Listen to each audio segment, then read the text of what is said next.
James Wilson checked his watch for the third time as he waited in the pre-boarding area of Gate 17 at Chicago O'Hare International Airport. The 42-year-old history professor adjusted his weight on his cane, feeling the familiar ache in his right knee. 5 years after the car accident that damaged his leg, the pain remained his constant companion. Flight 302 to Atlanta will now begin pre-boarding for passengers needing extra assistance, announced the gate agent. James gathered his carry-on and medical bag containing his pain medication and knee brace. He approached the gate, ticket in hand. The agent smiled warmly as she scanned his boarding pass. "Have a good flight, Professor Wilson," she said. The jetway stretched before him as he made his slow but steady way toward the aircraft. James had made this trip many times before, visiting his mother in Atlanta every other month. He knew the routine well: pre-board, get settled before the rush, and minimize movement once seated. As he entered the plane, a flight attendant with Sandra on her name tag glanced up from her checklist. Her smile seemed forced as she pointed toward the back of the plane.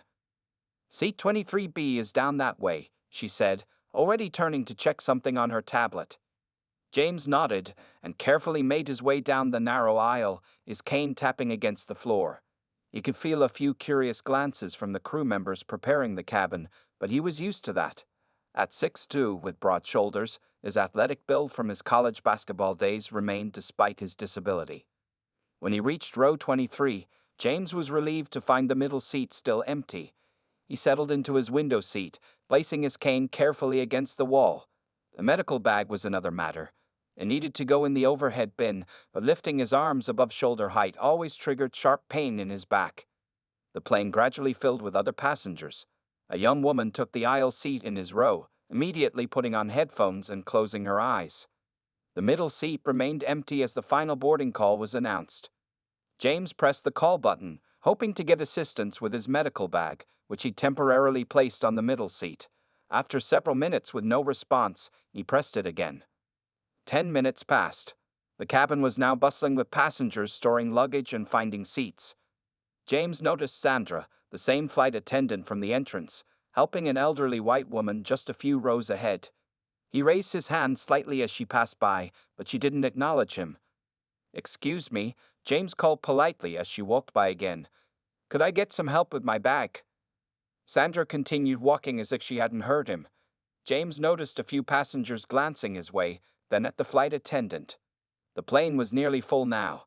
James pressed the call button a third time. Finally, another flight attendant, a younger man whose name tag read Michael, approached. "Can I help you, sir?" Michael asked. "Yes, I need to put my medical bag in the overhead bin, but I have difficulty lifting due to my disability," James explained. Michael nodded. "No problem at all." He easily placed the bag in the bin. "Anything else you need?" "That's all. Thank you for your help," James replied with a grateful smile. As Michael walked away, James noticed Sandra watching from the front of the cabin, her lips pressed into a thin line. Something about her expression made him uneasy. Little did James know that this routine flight to visit his mother would soon turn into an incident that would capture national attention and spark a conversation about how airlines treat passengers with disabilities. The plane was ready for takeoff. James settled back in his seat, opening his book on Civil War history. The captain's voice came over the intercom, announcing a short delay due to air traffic. Passengers sighed collectively. 20 minutes later, the seatbelt sign dinged. Sandra walked down the aisle, checking that everyone was properly buckled. When she reached row 23, she paused, looking at James with narrowed eyes. "Sir, is that your cane blocking the aisle?" she asked, pointing to his walking aid that was tucked against the window, completely out of the way. James looked up from his book, confused. "No, ma'am, my cane is here beside me, against the window." Sandra's mouth tightened. "Well, it needs to be stored properly for takeoff." "I've flown many times with my cane kept right here," James explained calmly. The other flight attendant, Michael, said it was fine as long as it's secure. Several passengers nearby were now watching the exchange. The woman in the aisle seat beside James removed her headphones, suddenly interested. "I don't care what Michael said," Sandra replied loudly. "I'm the senior flight attendant on this section, and I say it needs to go in the overhead bin." James took a deep breath. "I'm sorry, but I need my cane accessible. It's medical equipment. If there's an emergency, I can't reach the overhead bin quickly. Sandra placed her hands on her hips. So you expect special treatment? The rules apply to everyone. A middle-aged man across the aisle spoke up. He's not asking for special treatment. That's his mobility aid. Sandra shot the man an angry look. I wasn't talking to you, sir. The tension in the air was thick as other passengers began to whisper. James felt his heart racing but kept his voice steady. I'd like to speak to the captain or the lead flight attendant, please, he requested politely. Sandra let out a short, harsh laugh. The captain is busy flying the plane. And trust me, you don't want me to call my supervisor. She leaned closer to James, lowering her voice but still loud enough for nearby passengers to hear. You people always think the rules don't apply to you. The cabin went silent. The woman next to James gasped softly. A businessman in the row ahead turned around, his eyebrows raised in shock. Excuse me, James said, his voice tight with controlled anger. What do you mean by you people? Sandra straightened up, realizing others had heard her comment. I meant people who think they deserve special treatment, she said quickly, but the damage was done. An older woman 3 rows back stood up. I heard what you said, and that's not what you meant. Ma'am, please stay seated, Sandra snapped. James reached for his phone. I'd like your employee number, please. I need to report this. Sandra's face flushed red. Are you threatening me? Put that phone away during takeoff. He hasn't even turned it on, said the woman next to James, now fully engaged in the situation. And you're the one making threats. Michael appeared at the end of the aisle, apparently drawn by the commotion. Is everything okay here? He asked, looking between Sandra and the increasingly upset passengers. This man is being difficult about storing his cane, Sandra said quickly. And now he's disrupting the flight. Michael looked confused. The cane is fine where it is, he said. I already checked it. Well, I'm overruling you, Sandra replied sharply. A woman across the aisle had her phone out now, quietly recording the interaction. Sandra noticed and pointed at her. No recording on the aircraft. That's against regulations. The woman didn't lower her phone. Actually, I'm a lawyer, and I know my rights. There's no regulation against recording when the plane is still at the gate. Sandra's face turned an even deeper shade of red as she realized she was losing control of the situation. More passengers were watching now, many with expressions of concern or outright disapproval.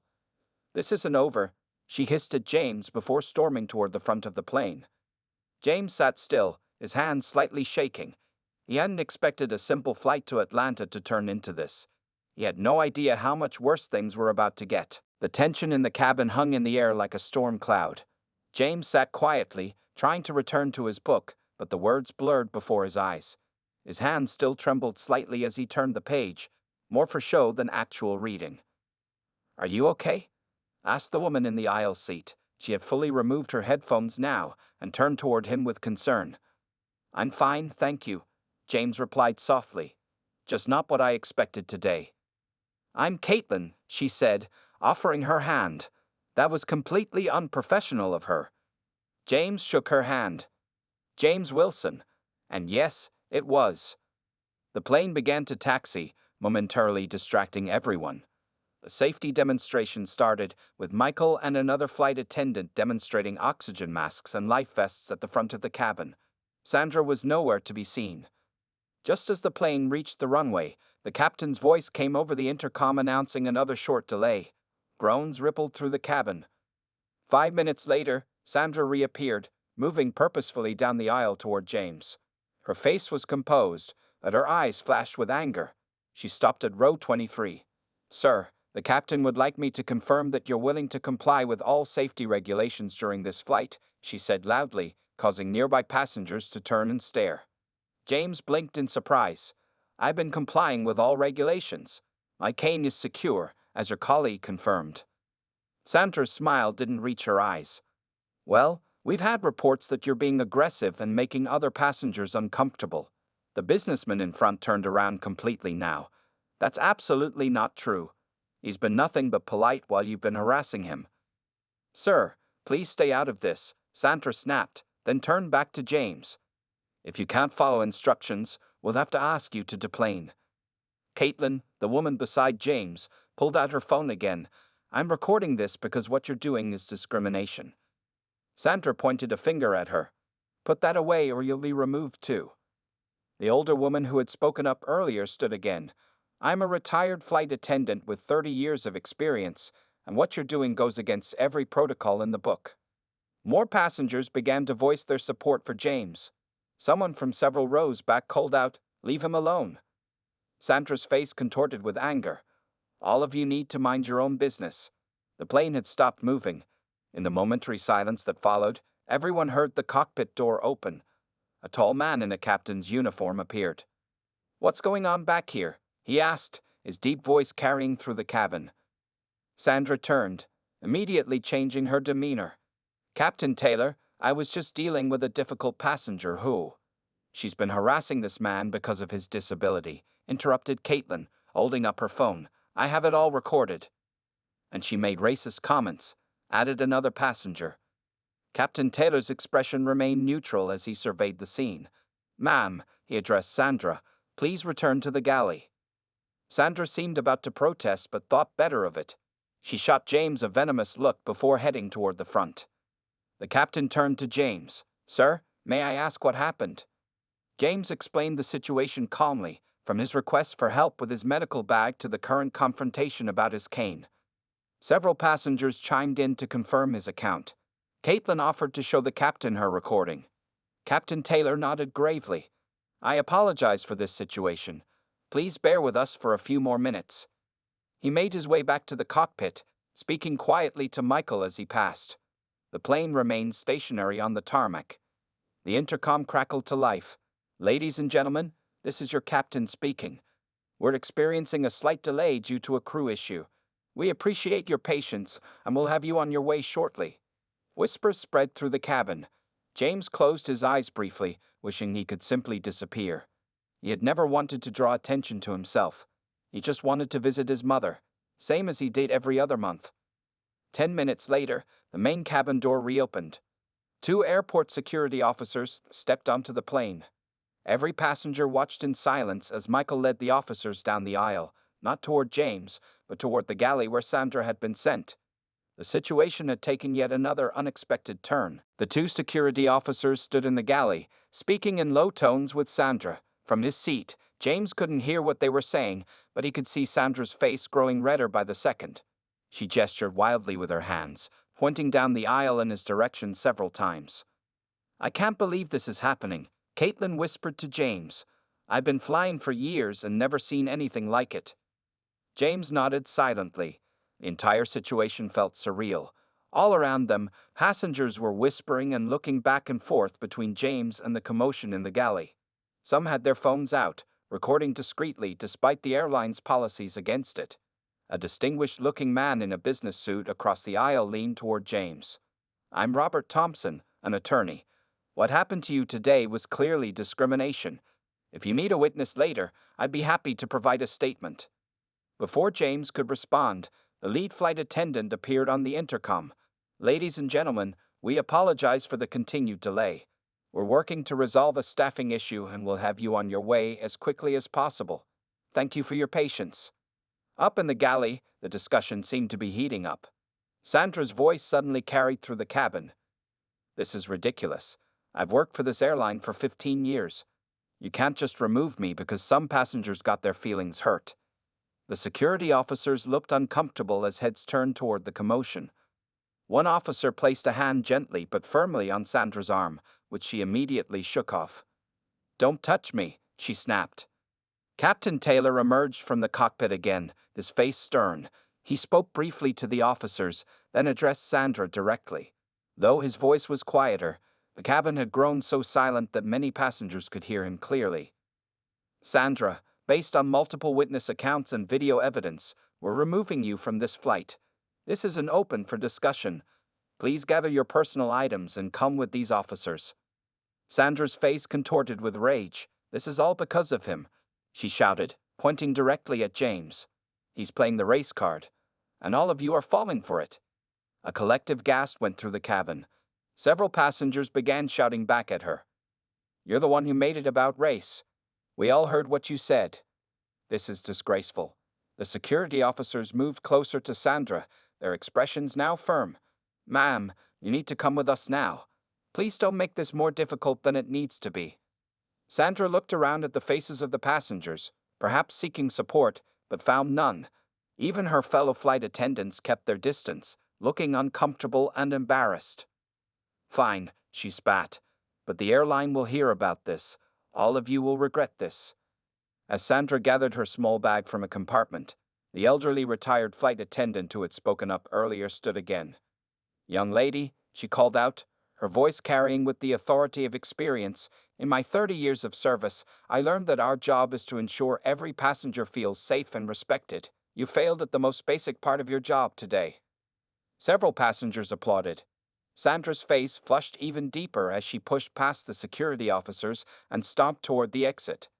As she passed James's row, she slowed, glaring at him with pure hatred. For a moment, James thought she might say something, but one of the security officers gently guided her forward.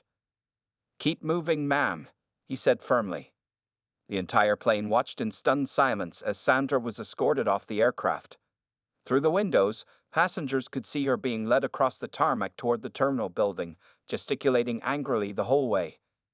Captain Taylor remained standing at the front of the cabin. Once Sandra was out of sight, he addressed the passengers. "Ladies and gentlemen, I want to personally apologize for this incident. This does not represent the values of our airline. We'll be bringing in a replacement flight attendant, and we should be underway in about 15 minutes. Thank you for your patience and understanding." As the captain returned to the cockpit, the tension in the cabin finally began to ease. Several passengers looked at James with expressions of sympathy and support.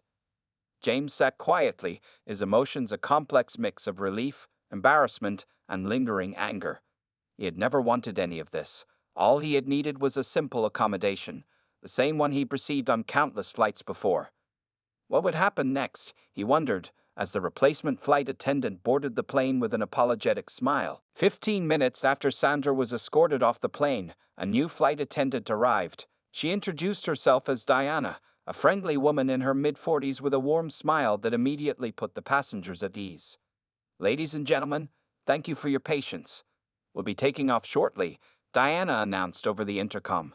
Her voice was professional but kind, a stark contrast to Sandra's harsh tone. As Diana walked through the cabin doing final safety checks, she paused at James's row. "Sir, is there anything you need before takeoff?" she asked quietly. James shook his head. "No, thank you. I appreciate you asking, though." Diana nodded respectfully. "Your cane is perfectly fine where it is. Please let me know if you need any assistance during the flight."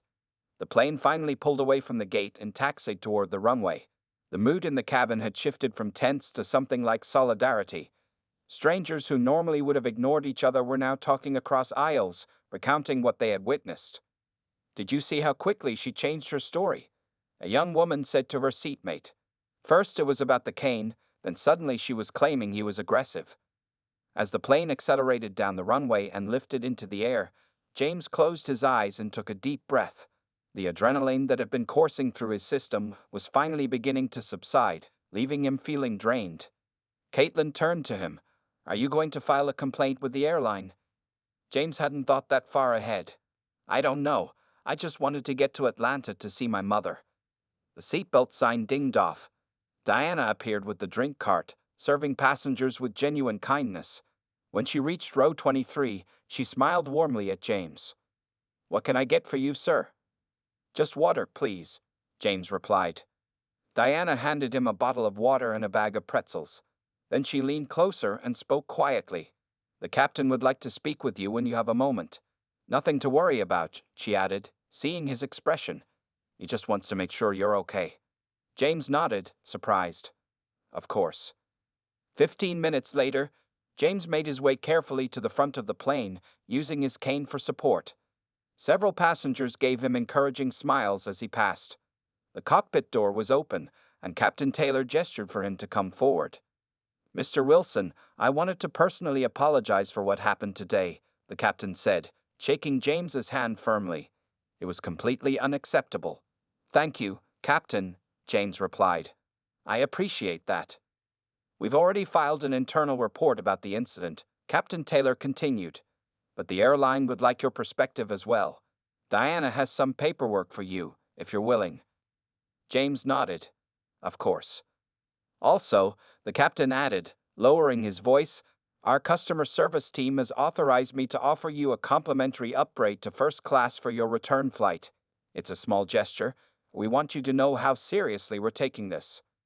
"That's very kind of you," James said, genuinely touched by the gesture. When James returned to his seat, he found that news of the captain's conversation had somehow spread through the cabin. Several passengers stopped him to express their support. "You handled that with such dignity," said a woman in her 60s. "I would have lost my temper completely." "My brother has MS and uses a cane," a young man told him. "The way she treated you was disgraceful." By the time the plane began its descent into Atlanta, James had collected a dozen business cards from passengers offering to be witnesses if he needed them. The retired flight attendant had written a detailed statement on airline stationery, which she passed to him with a grandmotherly pat on the shoulder. "Don't let them sweep this under the rug," she advised. "This isn't just about you. It's about making sure it doesn't happen to someone else." As the plane touched down in Atlanta, James realized that what had started as a horrible experience had transformed into something powerful. He wasn't alone anymore. In standing up for himself, he had inadvertently created a community of allies who refused to be silent in the face of injustice. The plane landed smoothly at Hartsfield-Jackson Atlanta International Airport. As passengers prepared to deplane, James gathered his book and phone, carefully tucking them into his bag. Caitlin had already transferred the video she recorded to his email address. "I meant what I said," she told him as they waited for the seatbelt sign to turn off. "If you need that video for anything, it's yours to use. What happened today wasn't right." "Thank you," James replied. "I still can't believe all this happened over a cane." The seatbelt sign dinged off. Usually, James would wait until most passengers had deplaned before attempting to stand, avoiding the crush of people in the narrow aisle. Today, however, something unexpected happened. "Folks," called out Robert Thompson, the attorney from across the aisle, "could we let this gentleman exit first, please?" To James's surprise, passengers nodded and stayed seated, creating a clear path for him to exit. Diana, the replacement flight attendant, appeared at his row. "Mr. Wilson, can I help you with getting your medical bag from the overhead bin?" "Yes, thank you," James said, genuinely touched by the courtesy. As he made his way slowly up the aisle, leaning on his cane, passengers nodded respectfully or offered encouraging smiles. At the front of the plane, Captain Taylor and the other flight attendants stood by the exit door. "Again, Mr. Wilson, I'm truly sorry for your experience today," the captain said, shaking his hand firmly. "The airline will be contacting you within 24 hours. James nodded his thanks and walked through the jetway into the terminal. His mother was waiting for him at baggage claim, her familiar face breaking into a smile when she spotted him. "James, how was your flight?" Evelyn Wilson asked, embracing her son. James hesitated. "It was eventful. I'll tell you about it on the drive home." As they waited for his checked bag, James's phone buzzed with a notification. It was an email from the airline's customer service department, already following up on the incident. The subject line read, "Our sincere apologies. Incident on Flight 302. Later that evening, as James sat in his mother's living room sipping sweet tea, his phone rang. It was a number he didn't recognize. "Hello, Mr. Wilson. This is Natalie Martinez from Channel 11 News. We've received information about an incident on your flight today involving discriminatory behavior by a flight attendant. Would you be willing to comment?" James nearly dropped his tea. "How did you get my number? How do you even know about this?" The reporter's voice was eager. "Several passengers contacted us with videos of the incident. It's already gaining attention on social media. Your name was mentioned as the victim of this discrimination." James looked at his mother, who was watching him with concern. He put his hand over the phone. "It's a news reporter," he explained. "The incident on the plane, someone posted videos online." Evelyn's eyes widened. "What are you going to do?" It was a good question. James had never sought publicity. He was a history professor who preferred the quiet company of books and the engaged discussions of his classroom, but he also remembered what the retired flight attendant had said. "This isn't just about you." He took a deep breath and returned to the call. "I'm not looking to make a spectacle of this," he told the reporter. "But if sharing what happened helps prevent someone else from experiencing the same thing, then yes, I'll speak with you." By the time James ended the call, 3 other news outlets had left messages on his phone. He checked social media and found that hashtag flight attendant dragged and hashtag justice4James were already trending. Someone had uploaded a clip of Sandra being escorted off the plane, and it had over 50,000 views in just a few hours. James sat back on his mother's floral couch, overwhelmed. He had planned a quiet week visiting family in Atlanta. Instead, he now found himself at the center of a story that was quickly spinning beyond his control. "You always stood up for what's right," his mother said, patting his hand. "Ever since you were a little boy, I'm proud of you for speaking up." James nodded, grateful for her support but uncertain about what the next day would bring. His phone continued to buzz with notifications as the incident spread across the internet, taking on a life of its own. The morning sun streamed through the blinds of Evelyn Wilson's kitchen as James sat at the table, staring at his phone in disbelief. Overnight, the video of the incident had been viewed over 2 million times. His inbox was flooded with messages from journalists, disability rights advocates, and strangers offering support. "This is getting out of hand," James said, showing his mother the latest news alert. A major national morning show wanted him to appear live via video call in just 3 hours. Evelyn placed a plate of scrambled eggs in front of him. "Eat something first, then decide. You need your strength." James picked at his food. He hadn't expected any of this. What had started as a personal humiliation had somehow transformed into a national conversation about how people with disabilities are treated, particularly people of color. His phone rang again. This time, it was Caitlin from the flight. "James, have you seen the airline statement?" she asked without preamble. "No, what does it say?" "They've issued a public apology and announced that Sandra has been suspended pending a full investigation. But they're dancing around the racial aspect, focusing only on the disability issue." James sighed. "I'm not surprised." After ending the call, he opened his laptop to find the airline's official statement. It was carefully worded, expressing deep regret for the unprofessional behavior and affirming their commitment to accessible travel for all passengers. Not once did they mention race or acknowledge the full extent of Sandra's comments. Robert Thompson, the attorney from the flight, called next. "James, I hope I'm not overstepping, but I've been watching how this is unfolding. The airline is trying to control the narrative. If you're interested, I'd be happy to advise you pro bono." By noon, James had agreed to one television interview with a respected journalist known for her fair coverage of social issues. With Robert's help, he prepared talking points that addressed both the disability discrimination and the racial undertones of the incident. "Remember," Robert advised, "this isn't just about Sandra or even this one airline. It's about a larger pattern that needs to change." The interview took place via video call from Evelyn's living room. James spoke calmly and factually, describing what had happened without embellishment. When the journalist asked what he wanted to come from this, his answer was simple.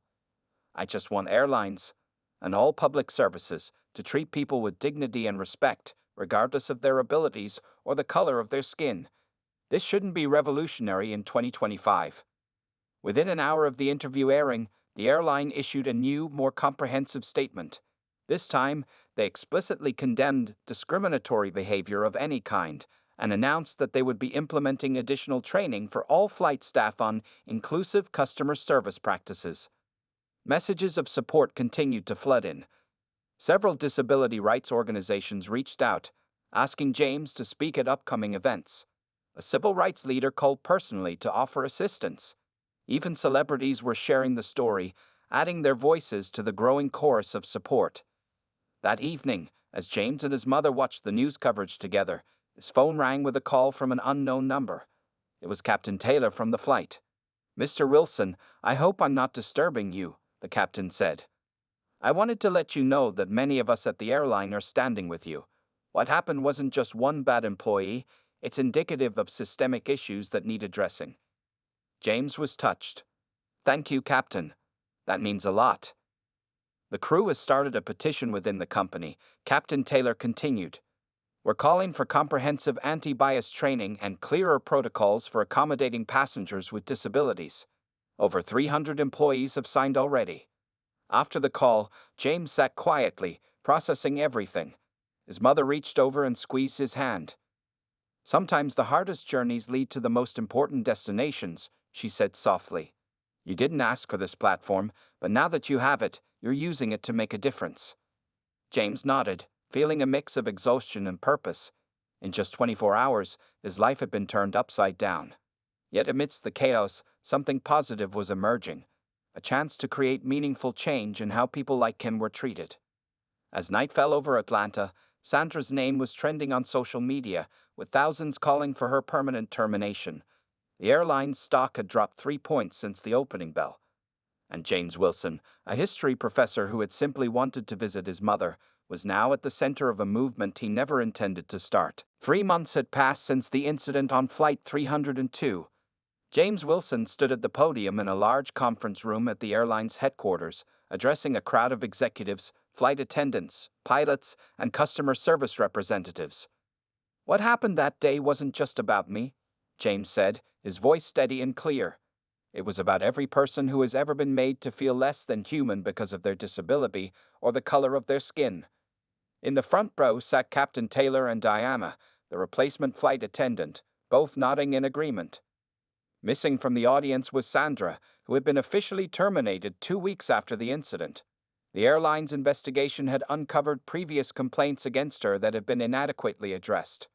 "I never expected to be standing here today," James continued. "I was just a professor trying to visit his mother.